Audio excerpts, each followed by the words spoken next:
दोस्तों ये रहा हमारा भारतीय संविधान और राज्य व्यवस्था। मैंने इसको ऐसे किया है कि इसको पूरे भारतीय संविधान एवं राज्य व्यवस्था को टोटल 100 जो है 100 प्रश्न मैंने लिया है, और इसमें हम लोग देखेंगे कि भारतीय संविधान एवं राज्य व्यवस्था को मैंने 10 भागों में बांट दिया है। आप देखेंगे इसका कंटेंट, हर भाग से मैंने प्रश्न शामिल किया है। जैसे पहला भाग, दूसरा भाग, पहले भाग में संविधान कैसे बना, निर्माण, दूसरे में प्रस्तावना से संबंधित, अगले में तीसरे में मौलिक अधिकार से, चौथे में राज्य की नीति निर्देशक तत्व से, पांचवे में संघ सरकार के संबंध में 10 सवाल लिया है, छठवें में राज्य सरकार से 10 सवाल लिया है, सातवें में न्यायपालिका जिसमें सुप्रीम कोर्ट और हाई कोर्ट और स्थानीय न्यायालय जो होता है उनके बारे में है। और हम आगे देखें तो आगे हमारा जो 8वां है केंद्र और राज्यों के बीच संबंध और आपातकाल से मैंने 10 प्रश्न लिया है। भाग 9 में स्थानीय स्वशासन मतलब जिसमें पंचायत और जो नगरीय निकाय के हैं उनसे 10 प्रश्न लिया है। और 10वें भाग में संवैधानिक संस्थाएं और अन्य प्रावधान। संवैधानिक संस्थाएं मतलब जैसे हमारे सीएजी हुआ, चुनाव आयोग हुआ, इन सभी के बारे में है। तो आप कंटेंट देख सकते हैं कितना बेहतर से बेहतर है और आपको ये जरूर पसंद आएगा। तो चलिए हम देर ना करते हुए हमारा पहले भाग से हम लोग शुरू करते हैं। संविधान का गठन किसके आधार पर हुआ था? तो संविधान का गठन किसके आधार पर हुआ था?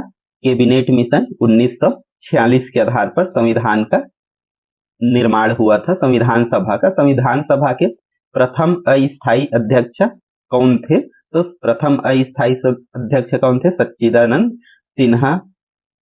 संविधान निर्माण में कुल कितने दिन का समय लगा था? तो कुल कितने दिन का समय लगा था? 2 वर्ष 11 माह और 18 दिन का समय लगा था इसको बनाने में। 9 दिसंबर को पहला बैठक हुआ था उसका। यदि हम देखें संविधान सभा में प्रारंभ में कुल कितने सदस्य थे? प्रारंभ में कुल कितने सदस्य थे? 389। और यदि आपसे ये पूछा जाए कि स्वतंत्रता प्राप्ति के बाद कितने सदस्य रह गए, तो इसको आप कितने सदस्य रह गए इसका आप कमेंट करके बताओ कि स्वतंत्रता प्राप्ति के बाद जो हमारा देश पाकिस्तान और भारत अलग हुआ तो भारत में संविधान सभा में कितने सदस्य रह गए। तो ये आपको कमेंट करके बताना है कि आपका कितना तैयारी हुआ है, इससे पता चलेगा। संविधान सभा में प्रारूप समिति के अध्यक्ष कौन थे? तो यहाँ पर हमारा कौन थे? डॉक्टर भीमराव अंबेडकर थे। दोस्तों आप चाहे पढ़े हो चाहे इनको ना पढ़े हो, आपका तैयारी कितना है अभी, इससे एक चीज है आपका रिपीट होगा, आपका प्रैक्टिस होगा, और साथ में इससे यदि कोई सवाल छूटा है तो वो सवाल भी आपको पता चल जाएगा। तो सभी भाग इतना बेहतरीन है क्योंकि ये जो भी देखेगा उसको पसंद आएगा ही, बेहतर से बेहतर कंटेंट है। संविधान सभा का अंतिम अधिवेशन कब हुआ था? तो इसका अंतिम अधिवेशन कब हुआ था? 24 जनवरी 1950 को आखिरी अधिवेशन हुआ था, ये आपको ध्यान रखना है। अगला हम लोग बात करें संविधान सभा की पहली बैठक कब हुआ था? तो संविधान सभा की पहली बैठक कब हुआ था? 9 दिसंबर 1946 को। संविधान सभा के कार्य के दौरान कुल कितनी बैठकें हुई? तो कुल कितनी बैठकें हुआ था? 165 बैठकें। शुरू से लेकर 2 साल और 11 माह 18 दिन लगा, उसमें 165 कुल बैठकें हुए। संविधान सभा के अध्यक्ष रूप में किसे चुना गया? तो संविधान सभा का स्थायी अध्यक्ष, केवल अध्यक्ष बोला जाए ऐसे करके तो आपको कोड लगाना है डॉक्टर राजेंद्र प्रसाद। यदि बोला जाए अस्थायी तब किसको लगाना है? सच्चिदानंद। लेकिन केवल स्थायी या बिना कुछ के बोला जाता है केवल अध्यक्ष, तब आपको डॉक्टर राजेंद्र प्रसाद ही लगाना है। ये चीज का ध्यान रखना, स्थायी अस्थायी वहां पर नहीं देखना है आपको। संविधान सभा ने संविधान को कब अपनाया? तो कब अपनाया था? 26 नवंबर 1949 को। और आप कमेंट करके बताओ कि संविधान दिवस हमारा कब मनाया जाता है। अगला सवाल है प्रस्तावना से अब आगे के 10 सवाल। भारत संविधान की प्रस्तावना का स्रोत किस देश से लिया गया है? तो संविधान की प्रस्तावना का स्रोत कहाँ से लिया गया है? अमेरिका से लिया गया है। समाजवादी और पंथ निरपेक्ष शब्द संविधान में किस संशोधन द्वारा जोड़े गए? तो संविधान समाजवाद और ये कब जोड़ा गया? 42वें संविधान संशोधन 1976 में ये जोड़ा गया। 3 शब्द जोड़े गए, समाजवादी, पंथ निरपेक्ष और एक और क्या है वो आप कमेंट करके बताओ, आपका तैयारी कितना है ये इससे पता चलता है। दोस्तों प्रस्तावना में हम भारत के लोग से क्या तात्पर्य है कि यहाँ पर हम भारत के लोग मतलब भारत के जनता ही क्या है? सर्वोपरि है, जनता सबसे श्रेष्ठ मतलब ऊपर है यहाँ, ये इसका मतलब। संविधान की प्रस्तावना में कौन सा शब्द नहीं है? तो संविधान की प्रस्तावना में धर्म है, पंथ निरपेक्ष है, पंथ निरपेक्ष है, लोकतांत्रिक है। कौन सा शब्द नहीं है? लोक कल्याणकारी, ये शब्द संविधान की प्रस्तावना में नहीं है। प्रस्तावना संविधान की आत्मा है, ये किसने कहा? मतलब ये किसने कहा? मतलब किसने कहा नहीं, किसमें कहा गया? तो ये किसमें कहा गया? केशवानंद भारती केस जब हुआ 1973 में, तब वहां पर इसको क्या है, स्थायी रूप से सबसे पहले जब हुआ था 59-60 में, तो वहां पर प्रस्तावना को संविधान का मूल भाग नहीं माना गया था। लेकिन जब 1973 में केशवानंद भारती केस हुआ, तब सुप्रीम कोर्ट ने क्या किया, इसको संविधान का अभिन्न अंग माना। तब से बोला जाता है कि संविधान का जो प्रस्तावना है वो संविधान की क्या है, आत्मा है। तो ये सुप्रीम कोर्ट का उल्लेख था, मतलब सुप्रीम कोर्ट ने नहीं कहा, लेकिन उसका महत्व जो है ऐसे ही हुआ। प्रस्तावना में न्याय का तात्पर्य क्या है? कितने, आपसे ये भी सवाल पूछा जा सकता है कि कितने प्रकार के न्याय का उल्लेख है? तो कितने प्रकार का न्याय का उल्लेख है? 3 प्रकार का, सामाजिक, आर्थिक और राजनीतिक। दोस्तों प्रस्तावना के लिए ये भी बेहतर होगा कि आप प्रस्तावना को याद कर लो, फिर जो भी प्रश्न आए उससे तैयार हो जाएगा। तो ये प्रश्न 10 प्रश्न अभी बनते हैं, और आपको वैसा भी आप कर सकते हैं कि आप संविधान के प्रस्तावना को याद कर लीजिए, उससे जरूर एक आध न एक आध प्रश्न आते ही हैं हर वनडे एग्जाम के लिए। आगे हम लोग देखें संविधान के किस अनुच्छेद में प्रस्तावना की वैधता की पुष्टि है। तो आपको ध्यान रखना है, किसी भी अनुच्छेद में प्रस्तावना के बारे में नहीं है, क्योंकि प्रस्तावना अलग लिखा गया है, उसका एक सार है, एक निचोड़ है, इसलिए वो अलग से लिखा गया है। उसको किसी प्रस्तावना में, किसी अनुच्छेद में हमारे संविधान के प्रस्तावना का उल्लेख नहीं किया गया है। सबसे प्रारंभ में वही लिखा है। संविधान का आदर्श वाक्य सत्यमेव जयते, ये कहाँ से लिया गया है? तो ये हमारा कहाँ से लिया गया है? मुंडक उपनिषद से लिया गया है, ये आपको ध्यान रखना है। एक या कभी कभी पूछता है कहाँ से लिया गया है, रामायण से, महाभारत से, ऐसे तो केवल उपनिषद आएगा। और प्रस्तावना में गणराज्य का तात्पर्य क्या है? तो गणराज्य का तात्पर्य, यहाँ से बेस्ट ऑप्शन को चुनना है दोस्तों। कोई सेम सा हो सकता है कि आंसर में आपको ये ना मिले कभी, या इसमें से सब सही हो सकते हैं, लेकिन हमारा गणराज्य का मतलब सबसे मेन इसमें जो सही है वो वंशानुक्रम शासक का अभाव, मतलब यहाँ कोई भी शासन जो है वंशानुक्रम में नहीं होगा, मतलब राजा का बेटा राजा नहीं होगा, इस क्रम में आगे बढ़ेगा हमारा देश। प्रस्तावना संविधान की कुंजी है, यह किसने कहा था? तो ये किसने कहा था? ठाकुर भार्गव ने कहा था, प्रस्तावना हमारे संविधान की कुंजी है। आगे दोस्तों हमारा जो 10 सवाल है वो मौलिक अधिकार से संबंधित है। संविधान में मौलिक अधिकार किस भाग से लिया गया है, मतलब किस भाग में है? तो कौन से भाग में है? संविधान का प्रस्तावना भाग 4 में है। आगे देखते हैं हमारा संविधान में मौलिक अधिकार कितने प्रकार का है। तो संविधान में मौलिक अधिकार कितने प्रकार के हैं? 6। लेकिन आपसे ये पूछा जाए यदि जब संविधान लागू हुआ 1950 में, तब संविधान में कितने मौलिक अधिकार थे? तो वहां पर आपको ध्यान रखना है कितने मौलिक अधिकार थे? 7। और उसमें फिर जो हमारा संपत्ति का जो मौलिक अधिकार था 6वें नंबर का उस समय मौलिक अधिकार था, फिर 7वां नंबर का एक और था, मतलब संवैधानिक उपचारों का अधिकार। तो जो 31 था, अनुच्छेद 31, उसको हटाकर कहाँ रख दिया गया? 301 में फिर रखा गया है इसको, एक क्या दूसरा अधिकार के रूप में नहीं, उसको यहाँ से मौलिक अधिकार से हटाया गया। तो ये आपको ध्यान रखना, आपको बताना है कि किस संविधान संशोधन द्वारा मौलिक अधिकार, जो संपत्ति के मौलिक अधिकार है, उसको हटाकर 301 में रखा गया। तो ये आप कमेंट करके बताएं। अगला सवाल हम लोग देखते हैं, समानता का अधिकार किस अनुच्छेद में है? तो समानता का अधिकार कहाँ पर है? सबसे पहला अधिकार यही है, 14 से कहाँ तक? 18 तक। आगे हम लोग देखते हैं मौलिक अधिकार को निलंबित किया जा सकता है किसी भी समय, राष्ट्रपति शासन में, आपातकाल में, या कभी भी नहीं। तो कब किया जा सकता है? ये आपातकाल में उसको निलंबित किया जा सकता है, बर्खास्त नहीं किया जा सकता। ये आप ध्यान रखेंगे कुछ समय के लिए ही इसको। और ये किसमें है वर्णित? अनुच्छेद 359 के तहत ऐसा किया जा सकता है, ये हमको पता होना चाहिए। किस अनुच्छेद में जीवन और व्यक्तिगत स्वतंत्रता का अधिकार है? तो इसके अंतर्गत बहुत सारे अधिकार है। व्यक्तिगत स्वतंत्रता भी वर्तमान में सुप्रीम कोर्ट ने कहा महिलाओं को मातृत्व अवकाश का भी क्या है, वो मौलिक अधिकार है, मतलब लोगों को सोने का अधिकार है स्वतंत्रता पूर्वक, अपने ये सारी चीजें क्या है, बहुत सारी मान सम्मान के साथ जीने का अधिकार है, ये सब इसी के अंतर्गत आता है, अनुच्छेद 21 के अंतर्गत। तो ये आपको ध्यान रखना है, जीवन और जीने की स्वतंत्रता। संविधान का हृदय और आत्मा किस अनुच्छेद को कहा गया है? तो किस अनुच्छेद को कहा गया है? संवैधानिक उपचारों का अधिकार अनुच्छेद नंबर 32 को कहा गया है।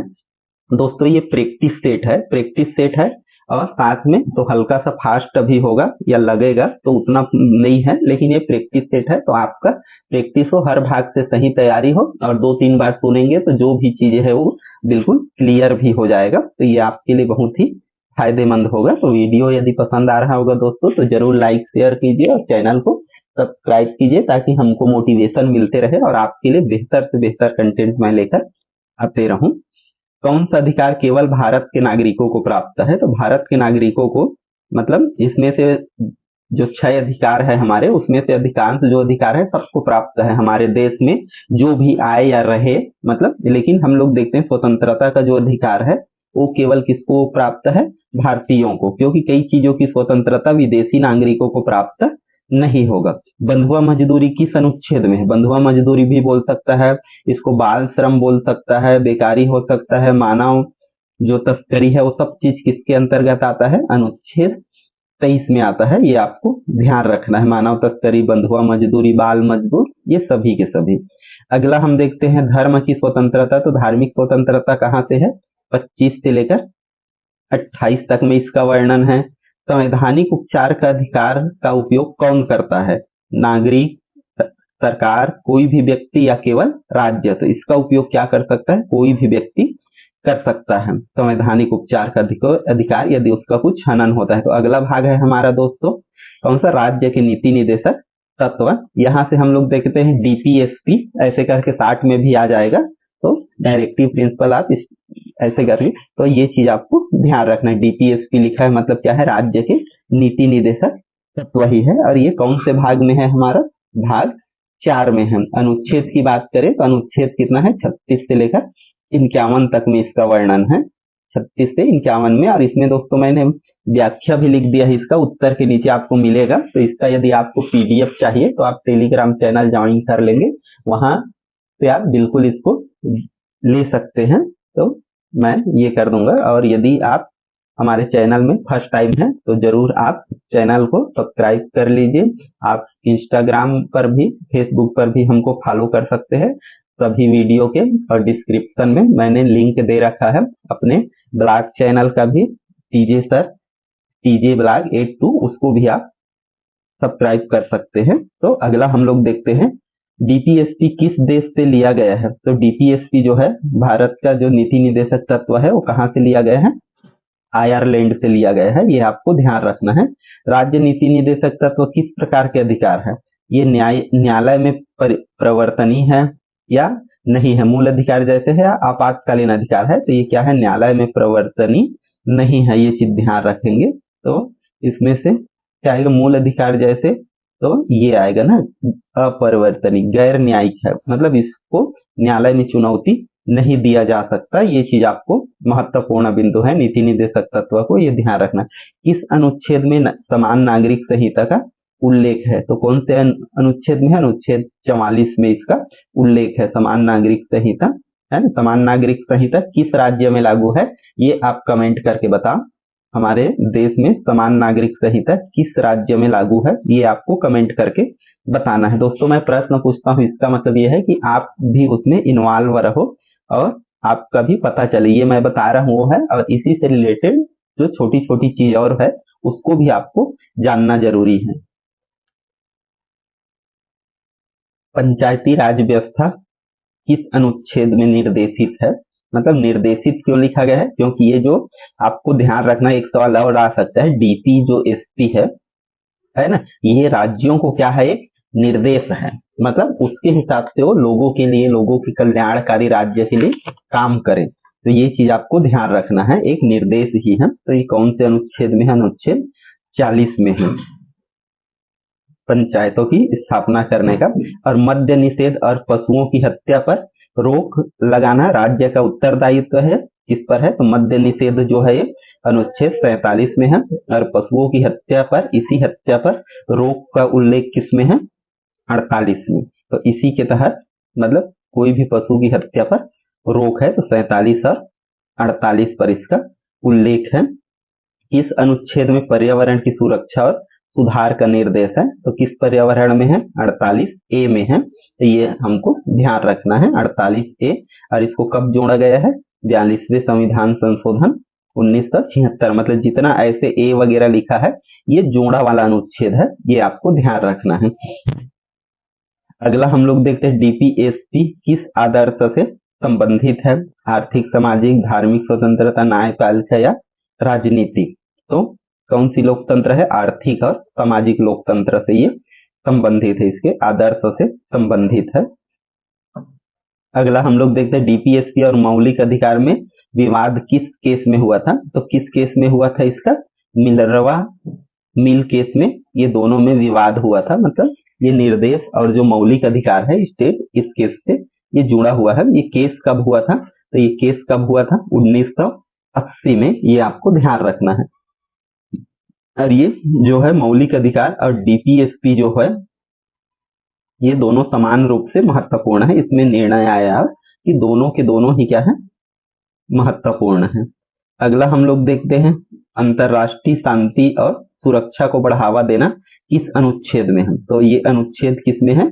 51 में। अंतरराष्ट्रीय शांति और सुरक्षा को बढ़ावा देना। और अगला हमारा है संघ और राज्य कार्यपालिका से अगला 10 सवाल। भारत के राष्ट्रपति का चुनाव किसके द्वारा होता है? तो किसके द्वारा होता है? निर्वाचक मंडल के द्वारा होता है। और निर्वाचक मंडल में कौन आते हैं? इसमें आपको ध्यान रखना है निर्वाचक मंडल मतलब आपको ध्यान रखना है निर्वाचित सदस्य। इसमें सभी के सभी कौन सदस्य भाग लेते हैं? केवल निर्वाचित सदस्य भाग लेते हैं, मनोनीत सदस्य भाग नहीं लेते। अब ऐसे होता है तो राज्य के जो विधान परिषद के हैं बहुत सारे सदस्य जो निर्वाचित होते हैं वो भाग नहीं लेते। राष्ट्रपति बनने के लिए न्यूनतम आयु कितना होना चाहिए? तो न्यूनतम आयु कितना होना चाहिए? 35 वर्ष होना चाहिए, जो राज्यपाल के लिए भी लागू है। और राष्ट्रपति का महाभियोग किस अनुच्छेद में है? तो राष्ट्रपति का महाभियोग कहाँ पर है? अनुच्छेद 61 में स्थित है। राष्ट्रपति को हटाने की प्रक्रिया क्या है? तो राष्ट्रपति को हटाने की प्रक्रिया क्या है? संसद के दोनों सदनों में विशेष बहुमत। अब विशेष बहुमत होता है, 2/3 बहुमत होता है, साधारण बहुमत होता है। तो ये 3 प्रकार के जो बहुमत है इसको भी आपको ध्यान रखना है। साधारण बहुमत मतलब आधा से ज्यादा, 2/3 बहुमत मतलब जितना संसद में सदस्य है उनका 2/3 से अधिक बहुमत। और विशेष बहुमत क्या होता है कि संसद में जितने लोग उपस्थित रहेंगे उसका 2/3 बहुमत। मतलब आपको यहाँ पर ये चीज का खास मतलब वही चीज है। अब इसमें 2/3 बहुमत मतलब कुछ लोग आए या ना आए उन सबको काउंट किया जाएगा, उनका 2/3 गिना जाएगा। जबकि विशेष बहुमत में क्या होगा? जो रहेंगे, नहीं आए रहेंगे, उनको छोड़ दिया जाएगा। जैसे हमारे में 543 है या 545 है जितना भी, तो उसका हम लोग गिनेंगे किसमें? 2/3 बहुमत में। लेकिन विशेष बहुमत में मान लो इसमें 500 लोग आए तो हम लोग किसका गिनेंगे?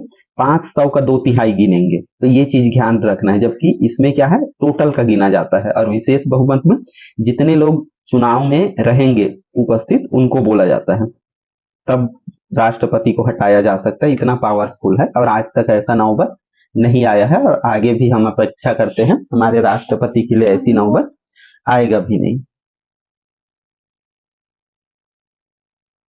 अगला हमारा है प्रधानमंत्री किसके प्रति सामूहिक रूप से उत्तरदायी होता है? तो प्रधानमंत्री किसके प्रति सामूहिक रूप से उत्तरदायी होता है? या केंद्रीय जो मंत्रिमंडल है, मंत्रिपरिषद है, वो भी किसके प्रति उत्तरदायी होगा? लोकसभा के प्रति। ये कहाँ वर्णित है?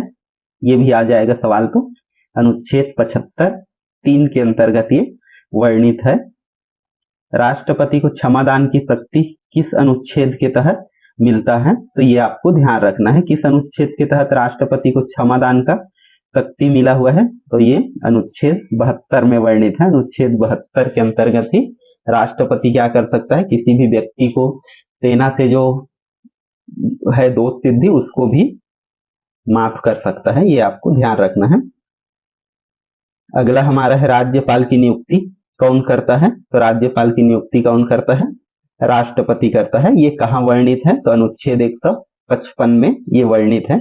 राज्यपाल का कार्यकाल कितने वर्ष का होता है? तो ये सामान्यतः यदि ऐसे बस दे दिया जाए तो आपको कितने वर्ष करना है? 5 वर्ष। लेकिन वास्तव में ये कब तक रहता है? राष्ट्रपति के प्रसाद पर्यंत तक। मतलब राष्ट्रपति जब तक चाहे वो रह सकता है, जब भी उसको हटा सकता है, मतलब दूसरे जगह भी भेज सकता है या जो भी। तो ये चीज आपको ध्यान रखना है। राज्यपाल को शपथ कौन दिलाता है?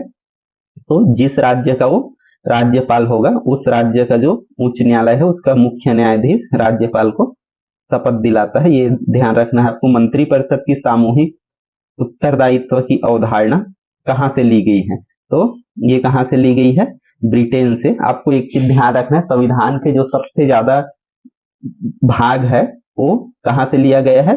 ब्रिटेन से, क्योंकि भारत ब्रिटेन के प्रभाव में था उस समय। और जो हमारा भारत शासन अधिनियम जो बना है 1935, ये इसका क्या है? सबसे मुख्य स्रोत है। ये बात भी आपको ध्यान रखना है। कई बार आया है ये प्रश्न कई एग्जाम में कि संविधान का मुख्य स्रोत कौन सा है? भारत शासन अधिनियम, इंडिया स्पीक्स एक्ट, ऐसे बहुत सारे ऑप्शन दे दिया जाएगा। तो आपको कौन सा है? 1935 भारत शासन अधिनियम। अगला है संसद और राज्य विधानमंडल से, मतलब लोकसभा, राज्यसभा, विधान परिषद और राज्यसभा विधान से। तो यहाँ पर है भारतीय संसद किन किन से मिलकर बना है, मतलब भारतीय संसद में कौन आता है? लोकसभा, राज्यसभा, राष्ट्रपति, राज्यसभा, लोकसभा। तो इसका सही आंसर क्या है? राष्ट्रपति और राज्यसभा, लोकसभा, ये मिला के है। इसका ये कहाँ पर वर्णित है? संसद का 3 घटकों से बना है कह के इसका 79 में, और 80 में फिर क्या है? राज्यसभा, 81 में फिर क्या है? लोकसभा। तो ये प्रमुख चीजें आपको दोस्तों जरूर ध्यान रखना है। ये वीडियो जरूर आपके लिए बेहतर से बेहतर होगा दोस्तों। आप जो भी वनडे एग्जाम दे रहे हो, आप इस वीडियो को देखेंगे ही, आप तक यदि पहुंचता है तो आपको जरूर ये पसंद आएगा, और ये प्रैक्टिस के लिए आपको भरपूर मदद करेगा। तो जरूर यदि ये वीडियो आपको दिखे तो लाइक और शेयर कीजिए, ताकि ये वीडियो से हमें मोटिवेशन मिले और हम आपके लिए बेहतर से बेहतर कंटेंट लेकर आते रहूंगा। दोस्तों ये जो है ये सभी भागों को देखकर बनाया गया है, खासकर सीजी पुलिस का या जो भी आप स्टेट का दे रहे हैं वनडे एग्जाम, तो उसके लिए बहुत ज्यादा बेहतर है। तो यहाँ पर हम लोग देखते हैं राज्यसभा की अधिकतम संख्या कितनी हो सकती है? तो कितना हो सकता है? 250। वर्तमान में कितना है? 243 है ना। तो इसकी अधिकतम संख्या कितनी हो सकती है? 250। राज्यसभा एक स्थायी सदन है, इसका क्या अर्थ है? यह भंग कभी नहीं हो सकता, 5 वर्ष बाद भंग होता है, राष्ट्रपति द्वारा भंग, इसे न्यायपालिका भंग कर सकती है। तो इससे कोई भी भंग नहीं कर सकता, ये कभी भी भंग नहीं होता। ये इसका सही आंसर है। और इसका और एक चीज है कि इसका क्या होता है? हर 2 साल में 1/3 सदस्य क्या होते जाते हैं? रिटायर होते जाते हैं और नए सदस्य बनते रहते हैं। तो उनका कार्यकाल और राज्यसभा का कार्यकाल कितने वर्ष होता है, ये आप कमेंट करके बताओ मुझे कि राज्यसभा का जो कार्यकाल है वो कितने वर्ष का होता है। लोकसभा का कार्यकाल कितने वर्ष का होता है? तो लोकसभा कार्यकाल 5 वर्ष का होता है। यदि यही पूछ दिया जाए आपको प्रधानमंत्री का कार्यकाल कितने समय का होता है, तो जब तक क्या होता है? लोकसभा का कार्यकाल होता है, उतने समय तक क्या होता है? प्रधानमंत्री का। और आपको कुछ चीजें जानना भी होगा इसमें कि जैसे आपातकाल बढ़ता है तो क्या होता है? उसके कार्यकाल को 6 माह के लिए या 1 साल के लिए आगे बढ़ाया जा सकता है। एक बार आपातकाल 1975 में लगा था, तो क्या हुआ था? जो कार्यकाल है उसको 1 साल के लिए बढ़ाया गया था हमारे लोकसभा के कार्यकाल को। तो ये चीज होता है। तो ये कंडीशन भी थोड़ा सा पता रहे आपको। धन विधेयक किस सदन में प्रस्तुत किया जाता है? तो धन विधेयक हमेशा कहाँ प्रस्तुत किया जाता है? लोकसभा में। लोकसभा में धन विधेयक को पारित या रखने के लिए किसकी अनुमति आवश्यक है? तो लोकसभा में रखने के लिए किसकी आवश्यक है? तो लोकसभा के अध्यक्ष की आवश्यकता है, उसकी अनुमति की आवश्यकता अनिवार्य है। और इसको जो डिसाइड है कि ये धन विधेयक है कि नहीं, उसको भी कौन डिसाइड करता है? लोकसभा का अध्यक्ष। संसद के संयुक्त अधिवेशन की अध्यक्षता कौन करता है? तो संसद की संयुक्त सभा की अध्यक्षता लोकसभा के अध्यक्ष करेंगे। यदि ये नहीं रहेगा तो कौन करेंगे? उपाध्यक्ष करेंगे। और ये भी नहीं रहा तो राज्यसभा का जो उपसभापति है ये करेगा। ध्यान रखेंगे, सभापति नहीं करेगा। राज्यसभा का सभापति जो होता है उपराष्ट्रपति, ये संयुक्त अधिवेशन का जो है अध्यक्षता कोई भी सूरत में नहीं करता है ना। तो ये बात आपको ध्यान रखना है। यदि ऐसे कंडीशनल सवाल जो हम स्टेट पीएससी या कई बार व्यापम एसएससी या यूपीएससी के एग्जाम में ये आता है। और इसका जो है संयुक्त अधिवेशन की अध्यक्षता ये करेगा। ये कहाँ पर वर्णित है? अनुच्छेद 108 में। तो देखो दोस्तों, ये जानकारी बहुत ही बेहतरीन दिया गया है। ये वीडियो जरूर आपको पसंद आएगा, तो वीडियो को जरूर लाइक और शेयर करेंगे ही। किसी राज्य का विधानमंडल कितने सदस्यों का हो सकता है, कितने सदनों का हो सकता है, ध्यान रखेंगे। तो एक सदनी, द्विसदनी या दोनों प्रकार का, या इसमें से कोई नहीं। तो इसमें से क्या होगा कि द्विसदनी भी हो सकता है, केवल 2 सदन, या एक से। तो ये इसका सही है। ये सेम सेम से है आंसर, ये भी हो सकता है, ये भी हो सकता है, लेकिन हमारा क्या है, ये दोनों साथ में आंसर होगा। एक या दोनों प्रकार के ये हो सकते हैं, केवल विधानसभा या द्विसदनात्मक। तो दोस्तों, आपको कमेंट करके बताना है कि हमारे देश में द्विसदनात्मक कितने राज्यों में है और कौन कौन से राज्यों में है। ये आप कमेंट करके बताओ कि आपने जो पढ़ा है उससे आपको बताना है। एक मिनट, थोड़ा सा पीडीएफ इधर उधर हो गया है।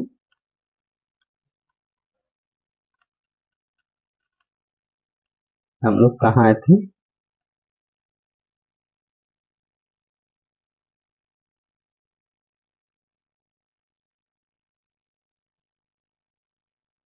कितने सदनों का होता है। तो आपको ये बताना है कि हमारे जो भारत देश है उसमें कितने राज्यों में द्विसदनात्मक है और कौन कौन से राज्यों में। ये आप कमेंट करके बताओ, आपका तैयारी कितना है इससे जरूर पता चलेगा। ये जनरल नॉलेज भी है, समझ जाइए ये। तो आगे हम लोग देखते हैं, किसी राज्य की विधान परिषद में कुल सदस्य विधानसभा से कितने प्रतिशत होते हैं। तो कितने भाग होते हैं विधान परिषद के मतलब विधानसभा से विधान परिषद में नियुक्त किया जाता है। तो विधानसभा के क्या होते हैं, 1/3 सदस्य को क्या किया जाता है, विधान परिषद में मनोनीत किया जाता है। तो ये आपको ध्यान रखना है। और बाकी 2/3 हिस्सा अन्य लोग होते हैं विभिन्न क्षेत्रों से।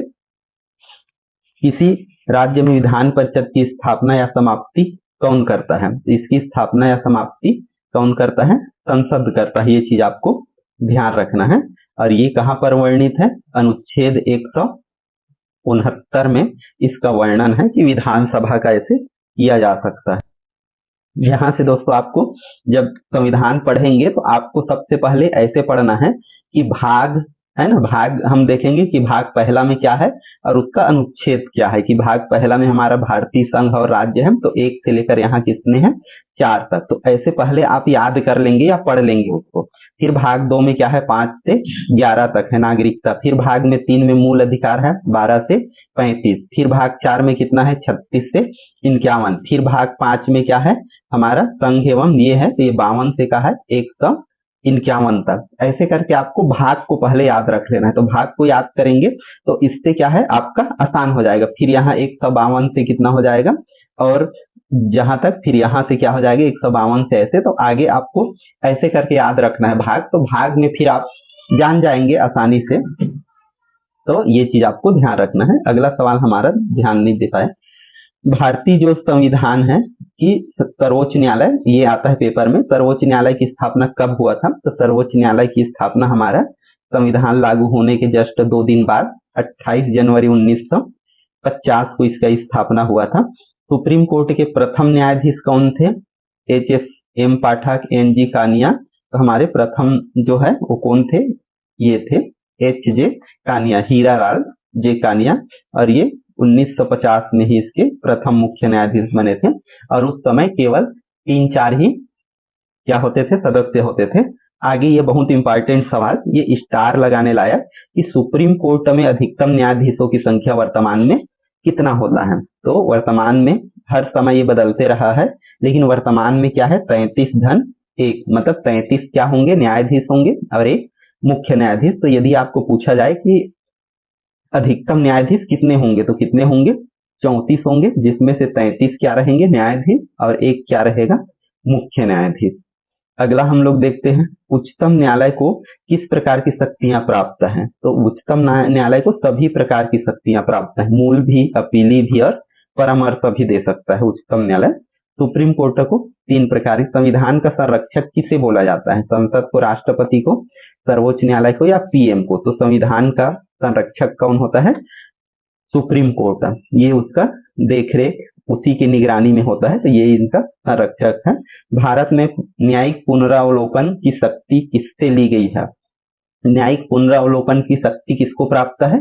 न्यायालय को, सुप्रीम कोर्ट को या एचसी को ना, सुप्रीम कोर्ट को। तो ये कहाँ से लिया गया है? तो ये अमेरिका से लिया गया है न्यायिक पुनरावलोकन की शक्ति। मतलब भारत की जो स्वतंत्र न्यायपालिका का सिद्धांत है वो कहाँ से लिया गया है, आपको ध्यान रखना है, अमेरिका से ही लिया गया है।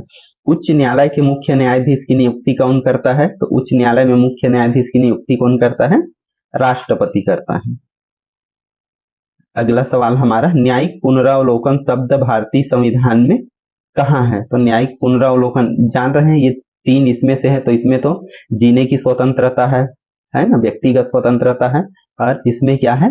13 में, मतलब इसमें भी बताया गया है इसके बारे में। तो ये इसका न्यायिक पुनरावलोकन कहाँ है? 32 में, या सीधे उल्लेखित नहीं भी है, सीधे उल्लेखित नहीं है, ये ध्यान रखेंगे इसके आंसर के अंतर्गत। परंतु इसका उल्लेख कहाँ है? जो संरक्षण है या नियमों का संरक्षण करना, वो कहाँ पर इसका उल्लेख है? 13 और अनुच्छेद 32 में। लेकिन इसके अनुसार आंसर लिया है कि सीधे स्पष्ट रूप से पुनरावलोकन की शक्ति नहीं दिया गया है। नहीं दिया गया है मतलब बोला नहीं गया है वहां, लेकिन हम लोग यही मानते हैं क्योंकि सुप्रीम कोर्ट का सबसे बड़ा एक न्यायिक संस्था है, तो वो इस चीजों में अब कर सकता है, अधिकार दिया गया है उसको।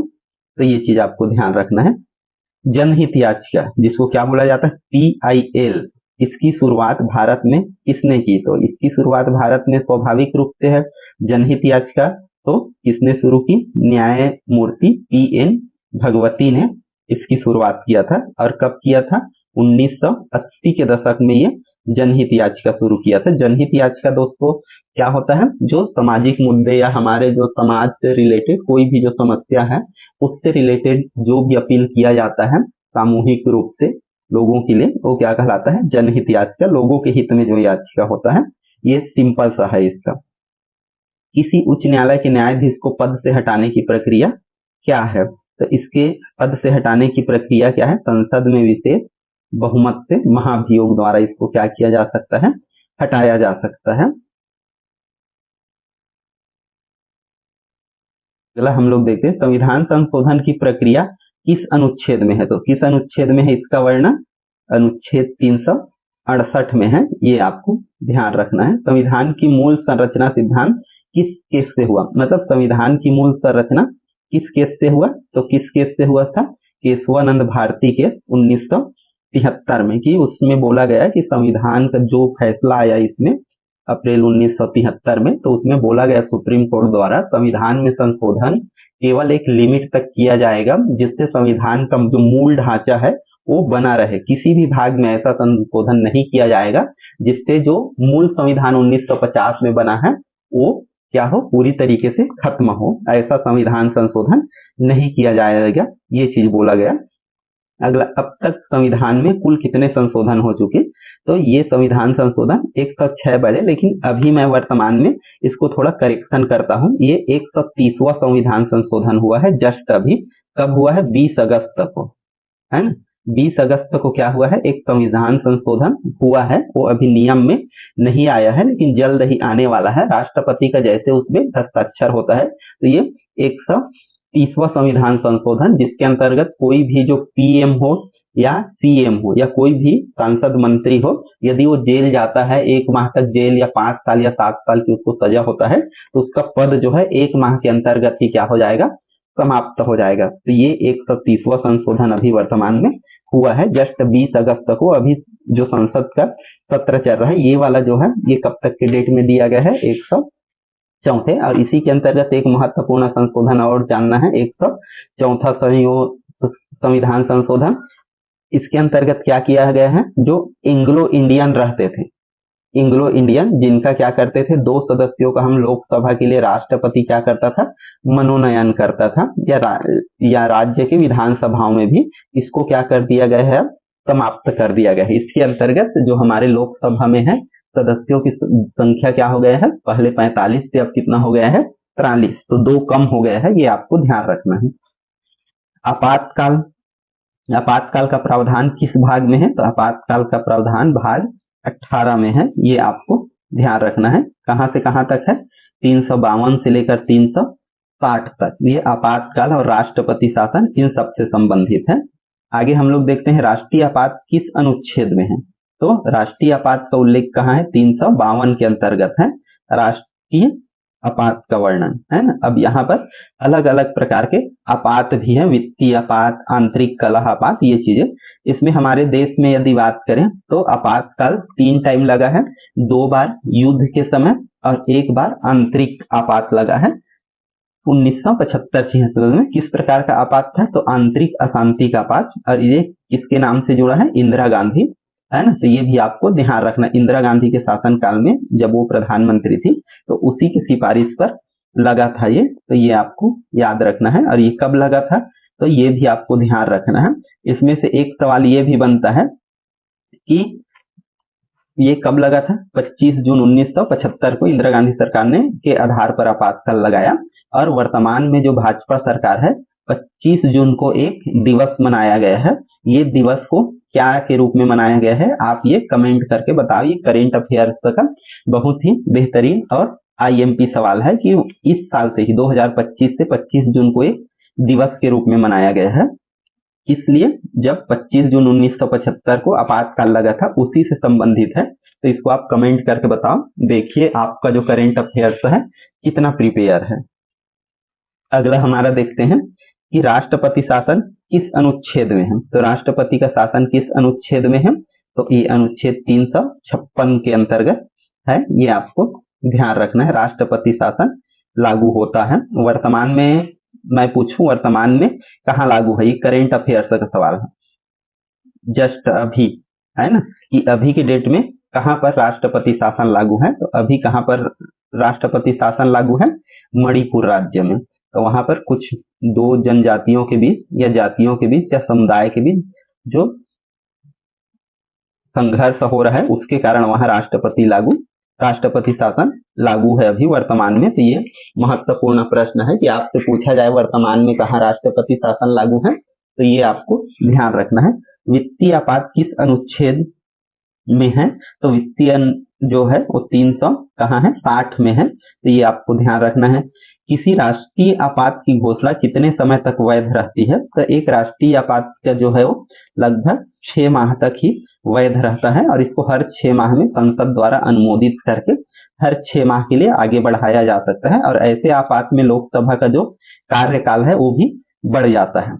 आपातकाल की घोषणा कौन न्यायिक समीक्षा करता है, तो न्यायिक समीक्षा कौन करेगा, अब राष्ट्रपति संसद तो नहीं करेगा, क्योंकि न्यायिक की जो समीक्षा का पावर है वो हमेशा किसके पास होता है, सर्वोच्च न्यायालय के पास। तो वर्तमान में अब ये कर दिया गया है, यदि आपातकाल लगता है तो आपातकाल का कंडीशन देखा जाएगा कि वास्तव में आपातकाल के लायक है या नहीं तो जैसे इंदिरा गांधी जी ने सबसे मेन चीज गलती क्या किया कि वो अपने दोष को टालने के लिए, समझ जाओ, या कंडीशन को टालने के लिए ये चीज लगा दिया, जबकि वहां कंट्रोल किया जा सकता था। तो ऐसा अब कोई भी प्रधानमंत्री नहीं कर सकेगा, उसका समीक्षा किया जाएगा, और यदि प्रधानमंत्री को भी दोषी पाया जाएगा तो उसको सजा हो सकता है इस प्रावधान के अंतर्गत। और ये कब जोड़ा गया, 44वें संविधान संशोधन के द्वारा ये किया गया। अगला हमारा है संविधान का भाग, मतलब 9 और 9A, मतलब इससे के अंतर्गत पंचायत और नगरीय निकाय, ये आपको ध्यान रखना है। भाग 9 में क्या है, पंचायत, और भाग 9A में क्या है, नगरीय निकाय। तो आपको ध्यान रखना है 73वां संविधान संशोधन कब पारित हुआ और कब लागू हुआ। तो ये कब लागू हुआ था, ये 1992 में पारित हुआ, और लागू कब हुआ था, 1993 से। लेकिन हम मानते यही हैं कि जब वो पारित हुआ उसी को माना जाता है अक्सर, 92, और लागू 93 से हुआ। 73वां संविधान संशोधन लागू कब हुआ था, ये डेट भी आप ध्यान रखना है, 92 से। और लागू कब हुआ, बिल्कुल फिक्स डेट 13 अप्रैल 1993। और ये सबसे पहले कहाँ पंचायत का गठन हुआ, या जो इसको लागू किया गया उस राज्य का नाम आपको कमेंट करके बताना है कि पंचायत राज अधिनियम जो है वो कहाँ मतलब लागू हुआ। मैं ऑप्शन आपको बता देता हूँ, मध्य प्रदेश, राजस्थान, महाराष्ट्र और गुजरात, ये इसमें आपको बताना है कि कहाँ ये लागू हुआ। अगला सवाल हम लोग देखते हैं, अनुच्छेद 243A में किसका वर्णन है, तो इसके अंतर्गत किसका वर्णन है, राज्य वित्त आयोग का। और राज्य वित्त आयोग का गठन क्या होता है, हर 5 साल में होता है। जैसे राष्ट्रीय वित्त आयोग होता है या केंद्रीय वित्त आयोग, वैसे ही राज्य के वित्त आयोग होता है। 243 में कई सारे पार्ट है, तो उसमें से कुछ कुछ मुख्य को आपको ध्यान रखना है, बहुत सारे इसके भाग हैं। तो यहाँ पर क्या है कि जो 243 ओ है, इसमें क्या है कि पंचायत चुनाव की न्यायिक जांच है इसके अंतर्गत, है ना। कि जैसे कोई अपील करता है, जैसे आप लोग जानते होंगे कि चुनाव में गिनती में कम ज्यादा हो गया और उससे जो भी संबंधित केस है वो इसी के अंतर्गत है, चुनौती दिया जा सकता है। न्यायालय में सीधा हस्तक्षेप नहीं होगा, बल्कि चुनौती दिया जाएगा उसको, तभी वहां पर होगा। पंचायतों में एसटी एससी हेतु आरक्षण किस आधार पर होता है, कि हमको जैसे जानते हैं कि हमारे प्रदेश में, हर प्रदेश में ये है, तो किस आधार पर होगा, तो स्वाभाविक रूप से आरक्षण किस आधार पर होता है, हमेशा जनसंख्या के अनुपात में ही आरक्षण होगा। अगला सवाल है, ग्राम सभा का उल्लेख किस अनुच्छेद के अंतर्गत है, तो ग्राम सभा का अनुच्छेद किस अनुच्छेद में है, 243 ए में है। ग्राम सभा की संरचना और उसके अधिकारों के बारे में बताया गया है। पंचायत स्तर पर सामाजिक लेखा परीक्षक मतलब सोशल ऑडिट कौन करता है, तो इस सोशल ऑडिट कौन करता है, ग्राम सभा के समक्ष होता है, कि ग्राम सभा में बताया जाता है सभी हिसाब किताब की, कितना पैसा आया, क्या किया, तो ये होता है। पंचायतों को दिए गए 29 विषय किस अनुसूची में है, तो पंचायत को दिए गए कौन से विषय में है, 11वीं अनुसूची में। 12वीं में नगर पालिका को दिए गए हैं ये चीज। 10वीं में क्या है, दल बदल है ना। और 7वीं में क्या है, ये आप कमेंट करके बताओ कि 7वीं अनुसूची का विषय क्या चीज है। ये 73वां संविधान संशोधन से इसको 11वीं अनुसूची जोड़ी गई थी, और इसी संविधान 74वां से कौन जोड़ा गया था, 12वीं। पंचायत चुनाव की देखरेख कौन करता है, मतलब देखरेख करने का मतलब उसका जो कार्यान्वयन या आयोजन कौन करता है, तो कौन करता है, राज्य का निर्वाचन आयोग उसका संचालन करता है चुनाव का। और इसका वर्णन कहाँ पर है, 243 के में, मतलब इसके अंतर्गत पूरे पंचायत चुनावों के बारे में सभी डिटेल से जानकारी है।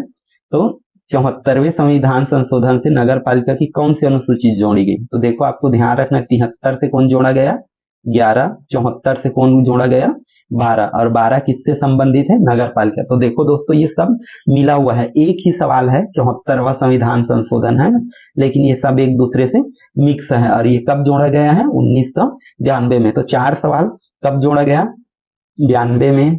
कौन से संविधान संशोधन से, तो 73वां 74वां से। अनुसूची 11 और 12 किससे संबंधित है, तो पंचायत से और नगर पालिका से। तो ये दोनों चीजों को आपको ध्यान रखना है। अगला सवाल हम लोग देखते हैं, इसमें और भी एक ध्यान रखना, इसके विषय कितने हैं, 18, जबकि उसका विषय कितना था, 29। मतलब जो पंचायत के कितने विषय हैं, 29, नगर पालिका के कितने हैं, 18। तो ये विषय भी आपको ध्यान रखना है, आपसे पूछा जा सकता है कि जो पंचायत के विषय, कितने विषय का अधिकार रहता है उनको, कितने विषय में काम करना होता है, और नगर पालिका को कितने विषय मिला है काम करने के लिए, तो उसी के अंतर्गत वो लोग काम करते हैं। तो ये आपको जानना महत्वपूर्ण है। अनुच्छेद 243 क्यू किससे संबंधित है, तो 1943 क्यू किससे संबंधित है, नगर पालिका के। मतलब इसमें नगर पालिका का प्रकार बताया गया है। तो नगर पालिका कितने प्रकार के होते हैं, 3 प्रकार के, है ना। ये नगर पंचायत जिसमें 5000 से ऊपर जनसंख्या चाहिए, है ना। फिर नगर पालिका कितना जनसंख्या चाहिए, 25,000 से ऊपर। और महानगर पालिका मतलब कितना होना चाहिए, 1 लाख से ऊपर, है ना। मतलब वो नगर पालिका में आएगा, मतलब नगर निगम वगैरह में। लेकिन अब 10 लाख से जो ऊपर होता है और वो महानगर निगम, महानगर पालिका होता है। तो ये चीज आपको ध्यान रखना है, 5000, 25,000 और 1 लाख। तो ये कहाँ पर वर्णित है, 243 में वर्णित है, क्यू में। अगला सवाल है हमारा, संवैधानिक संस्थाएं और अन्य। भारत के चुनाव आयोग की स्थापना किस अनुच्छेद के अंतर्गत हुआ है, तो चुनाव आयोग की स्थापना किस अनुच्छेद से हुआ है, 324। और आपको एक करेंट अफेयर्स का सवाल बताना है कि वर्तमान में हमारे चुनाव आयोग के मुख्य चुनाव आयुक्त कौन है, ये कैसे काम करता है, 1-3 पर। मतलब एक मुख्य चुनाव आयुक्त और 3 क्या होता है, चुनाव आयुक्त। तो इसमें से ये इसका जो है क्या है, संगठन है, कि ऐसे करके इसका होता है। एक मुख्य रहेगा, मतलब टोटल मिला कितने रहेंगे, 4, है ना। तो इसमें आपको बताना है कि वर्तमान में हमारे मुख्य चुनाव आयुक्त कौन है। ये करेंट अफेयर्स का सवाल है, तो आपको बताना है, ये बहुत महत्वपूर्ण सवाल है। तो इसका आंसर आप कमेंट बॉक्स में देंगे। भारत के नियंत्रक एवं महालेखा की नियुक्ति कौन करता है? तो कौन करता है? राष्ट्रपति। वर्तमान में इसका CAG नया चेंज हुआ है और ये CAG कौन है आप कमेंट करके बताओ कि वर्तमान में अभी अभी इसका चेंज हुआ है, हमारा CAG नया बना है, उसको आप कमेंट करके बताओ कि आपका जो करेंट अफेयर्स है वो कैसे है, वो भी पता चलेगा। और CAG का जो नियुक्ति है वो किसके अंतर्गत होता है? इसका उल्लेख कहाँ है? 148 से 151 में, ये चीज ध्यान रखना। 148 से कहाँ तक है इसका उल्लेख? अनुच्छेद 151 तक। तो ये 4 अनुच्छेद है जिसके अंतर्गत इसका वर्णन है। वित्त आयोग का गठन कितने वर्ष के अंतराल में होता है? तो वित्त आयोग का गठन हर 5 साल में होता है, राष्ट्रपति इनकी नियुक्ति करता है। और इसका जो प्रावधान है ये भी ध्यान रखना, वित्त आयोग का प्रावधान 280 में, CAG का प्रावधान 148 में, चुनाव आयोग का प्रावधान 324 में। ये तीनों सवाल बहुत ज्यादा इंपॉर्टेंट है। ये मुख्य संवैधानिक संस्था है। और एक संवैधानिक संस्था क्या है? राज्यसभा और लोकसभा। 80 में राज्यसभा, 81 में लोकसभा। तो ये सबसे मुख्य संवैधानिक संस्था है अपना, तो इसको आपको ध्यान रखना है। अगला हम लोग देखें UPSC के अध्यक्ष की अधिकतम आयु कितने वर्ष होता है? तो UPSC के अधिकतम जो भी केंद्र के होंगे ऐसे बड़े संस्था जैसे सुप्रीम कोर्ट के न्यायाधीश है ना, वित्त आयोग के अध्यक्ष या UPSC के अध्यक्ष, तो इनका आयु कितना होता है? 65 साल। और यदि राज्य में बात करें तो राज्य में वही कितने साल का होता है? 62 साल। जो भी राज्य के बारे में पूछा जाए तो आपको ध्यान रखना कितने? 62 साल। चाहे हाई कोर्ट के जज हो, हाई कोर्ट के मुख्य न्यायाधीश हो, जो भी हो, तो राज्य के लिए 62 साल और केंद्र के लिए कितना है? 65 साल। तो ये चीज को आपको ध्यान रखना है। और UPSC का यहाँ देखो मैंने व्याख्या में ये भी दे रखा है कि 315 से इसका वर्णन कहाँ तक है? 323 तक UPSC का उल्लेख है। और इसका जो कार्यकाल है वो 6 वर्ष के लिए होता है, या उसकी आयु कितना हो? 65 साल तक, इनमें से जो भी हो। तो ये चीज, और ये पहले 62 जो भी है। आगे हम लोग देखते हैं संविधान में आधिकारिक भाषा संबंधी प्रावधान किसमें है? मतलब संविधान में जो हमारा भाषा है, जो भाषा की अनुसूची जो 8वीं अनुसूची में है, वो किस संविधान में, मतलब संविधान के अनुच्छेद में है? तो ये अनुच्छेद कहाँ से है? 330 से 343 से कहाँ तक है? 51 तक इसका वर्णन है। तो ये चीज आपको ध्यान रखना है। और हिंदी भाषा का उल्लेख पर्टिकुलर बोले तो प्रथम अनुच्छेद ही 343 है कि हिंदी हमारा राजभाषा है। आपको ध्यान रखना है भाषाओं के बारे में उल्लेख कहाँ से है? 343 से 351 तक में है। और हिंदी हमारी राजभाषा है, इसका उल्लेख कहाँ पर है? 343। तो ये खास प्रश्न आपको ध्यान रखना है। अगला सवाल हमारा है मुख्य चुनाव आयुक्त को हटाने की प्रक्रिया। देखो मुख्य चुनाव आयुक्त सबसे बड़ा, मतलब बहुत बड़ा एक हिसाब से प्रशासनिक, जैसे CAG होता है ना, ये बहुत ही बड़े अधिकारी होते हैं, एक संस्था होता है समझ जाओ। तो उसको हटाने की जो प्रक्रिया है वो क्या होता है? किसके समान है? तो किसके समान इसको हटाया जा सकता है? सर्वोच्च न्यायालय के न्यायाधीश के समान ही इसको हटाया जा सकता है, बहुमत द्वारा, विशेष बहुमत द्वारा ही इसको हटाया जा सकता है, अन्यथा नहीं हटाया जा सकता है। तो उसके लिए भी महाभियोग लाना पड़ेगा, क्योंकि वो सबसे चुनाव के समय सबसे बड़ा अधिकारी होता है। और जो भी आचार संहिता में है उसका प्रशासनिक बागडोर, मतलब एक हिसाब से नियंत्रण चुनाव आयुक्त के ही ऊपर होता है। विशेष प्रावधानों में संबंधित अनुच्छेद 370 किस राज्य से जुड़ा हुआ है? किस राज्य से जुड़ा हुआ है? ये जम्मू कश्मीर से जुड़ा है, जिसको 2019 में क्या कर दिया गया? कुछ भागों को इसको हटा दिया गया है कि जम्मू कश्मीर से 370। ये आपको ध्यान रखना है। अभी इसको निरस्त कर दिया गया है, 2019 से इसको हटा दिया गया है जब उसको केंद्र शासित राज्य बनाया गया। संविधान में अनुसूचियों की कुल संख्या कितनी है ना? तो कुल संख्या कितनी है? 12। आपको बताना है कि संविधान जब लागू हुआ हमारा 26 जनवरी 1950 को, तब हमारे संविधान में कितनी अनुसूची थी? ये आप कमेंट करके बताओ कि आपको अनुसूची के बारे में कितना पता है, कि प्रारंभ में हमारे संविधान में कितनी अनुसूची थी।